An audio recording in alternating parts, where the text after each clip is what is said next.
భారతదేశపు మహా గ్రంథాలు, కావ్యాల సంపూర్ణ సంకలనం. సబ్స్క్రైబ్ చేయండి. తిలక్.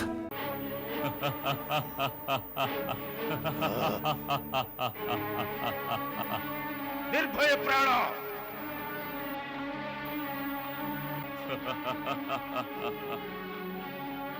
ఇది కేవలము రాజా రత్నాకరుల నామమును ఉచ్చరించిన ప్రభావము దుర్జయ. వారి పుణ్య ప్రభావమును ఇకనైనను తెలుసుకొనుము. లేనిచో ఈ కరవాలము వలె నీవును నాశనమగుదువో. మీరందరూ మమ్మల్ని భయభీతులు చేయదలిచితిరా? మమ్ము వినాశం పేరుతో భయపెట్టదలిచితిరా? అటులైనచో వీక్షించుము ఏమి చేసేదమో. సేనాపతి. ఆజ్ఞ మహారాజా.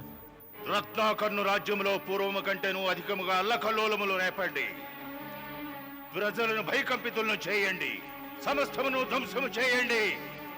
రాజా రత్నాకర్ణు రాజ్యమును శ్మశాన భూమిగా మార్చివేయండి. బ్రహ్మాస్త్రమును ప్రయోగించిన పిదప ఎంతటి వినాశనము జరుగునో అంతటి వినాశనము జరుగువలే. తమ ఆజ్ఞను తప్పక పాటించదము మహారాజా. ఇక సమస్తము ధ్వంసమవుతుంది, సమస్తము నాశనమవుతుంది.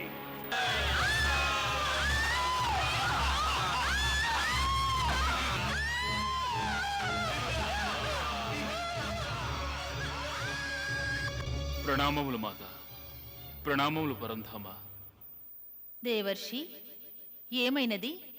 నేడు తమ ముఖమండలముపై ప్రసన్నత యొక్క ఛాయలు గోచరించటలేదు.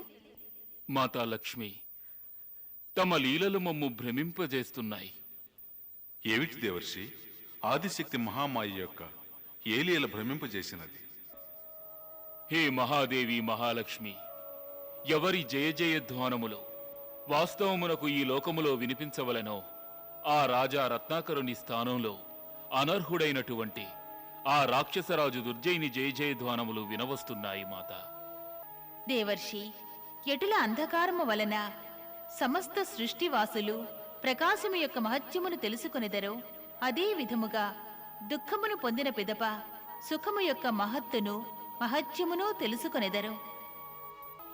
దేవర్షి, తమరెరుగుదురు కదా, పృథ్వీపై ఏ సమయమున ధర్మము లోపించునో ఆ సమయమున అధర్మమును అధర్మ పరులను అంతము చేయుటకై పరంధాములు అవతరించెదరు. పరంధాములకు సహకరించుటకై మేమును స్వయముగా అవతారము ధరించెదము. అందువలన దేవర్షి, ఎప్పుడైతే సత్యం, ధర్మం, న్యాయముల విషయమందు రాజా రత్నాకరుని మీద ప్రజలకు విశ్వాసం కలుగుతుందో అప్పుడే వారు అతనికి జై జయధ్వానములు గావించెదరు.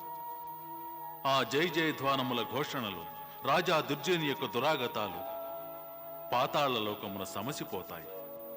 అంటే రాజా రత్నాకరులు దుర్జయునిపై విజయమును పొందగలరా? రాజా రత్నాకరులు కాదు దేవర్షి, సత్యము అసత్యముపై, ధర్మము అధర్మముపై మరియు నీతి అవినీతిపై విజయము పొందును. నారాయణ నారాయణ. ప్రణామములు స్వామి.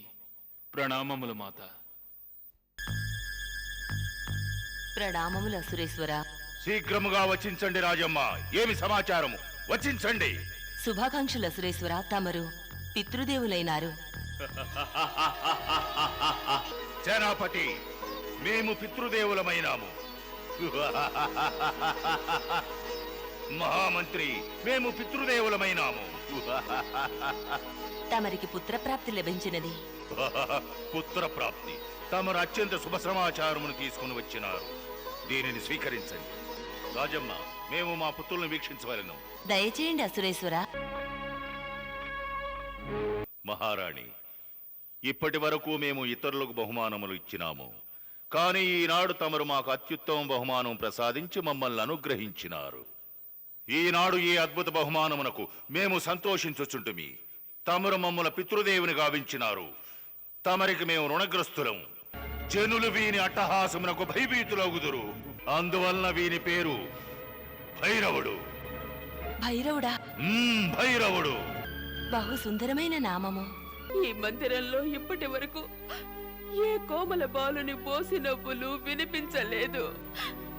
ఏ పసిబిడ్డ ఏడుపులు రోదనలు వినిపించలేదు స్వామి. విజయ, ఈ విధముగా వచించుట ఉచితము కాదు.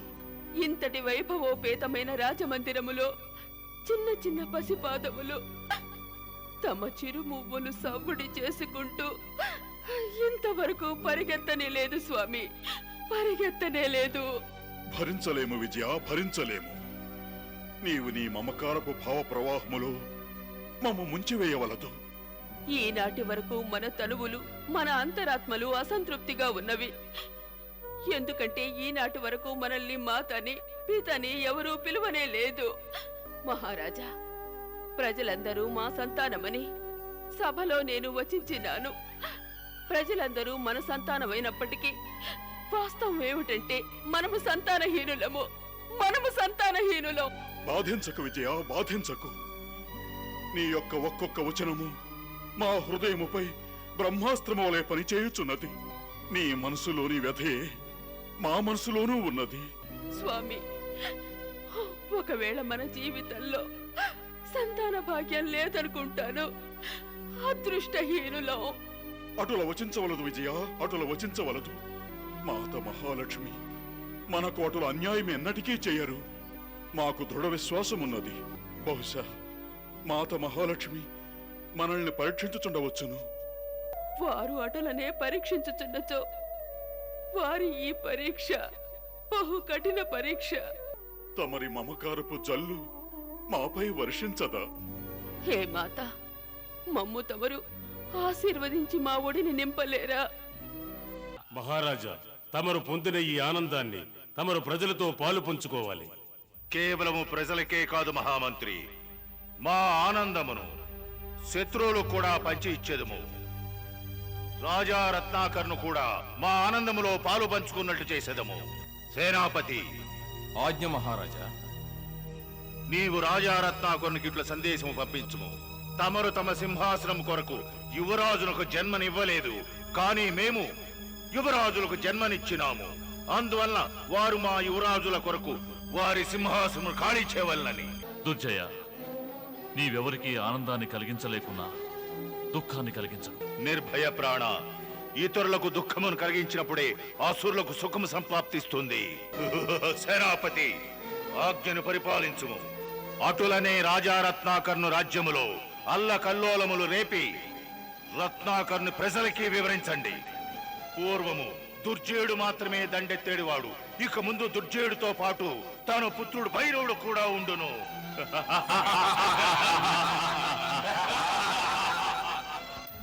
హే పరంధామ, హే మహాదేవి మహాలక్ష్మి, రాక్షసరాజు దుర్జయుని అహంకారమును వీక్షిస్తుంటే మా మనసు వ్యాకులత చెందుతోంది. హే మాత, దుర్జయుని పుత్రోత్సాహము బీభత్సమునకు దారితీయననిపిస్తోంది. దేవర్షి, ఎవరైతే ఇతరుల దుఃఖమునందు సుఖమును అన్వేషించెదరో తప్పక వారు వినాశన మార్గమున పడి నశించెదరు. పరంధామ, తమ వినాశనమునకు పూర్వము ఇటువంటి దుష్టులు అధర్ములు తమ విపరీత బుద్ధి కారణంగా అత్యాచారాలు చేసి ఈ ధరిత్రిని నిర్దోషుల యొక్క రుధిరంతో ముంచివేస్తారు స్వామి. తమ పరమ భక్తుడైన రాజా రత్నాకరుని, రాణి విజయల గాయపడిన మనస్సులను ఇంకనూ బాధించుచున్నాడు. దేవర్షి, రాజా రత్నాకరుడు మరియు రాణి విజయులు చింతా విముక్తులై శీఘ్రముగానే సుఖము నొందెదరు. దేవర్షి, తమరెరుగనిది కాదు, సంభవించునదంతయు విధి విధానముననుసరించియే సంభవించును. రాజా రత్నాకరుడు సముద్రరాజు యొక్క అవతారమే. అందుచే సముద్రములో వలెనే మానవ జీవితమునందును ఆటుపోటులుండునని వారికి విసిదమే. రత్నాకరుడు విజయుల జీవితములో కూడా శీఘ్రముగానే ఆనందమనడి వెన్నెల వెల్లివిరియుట జరుగును. అంతేకాదు, మేము వారికి సాక్షాత్కరించుటయూ జరుగును. నారాయణ నారాయణ, తమ లీల అనూహ్యమైనది మాత. ప్రణామములు మాత.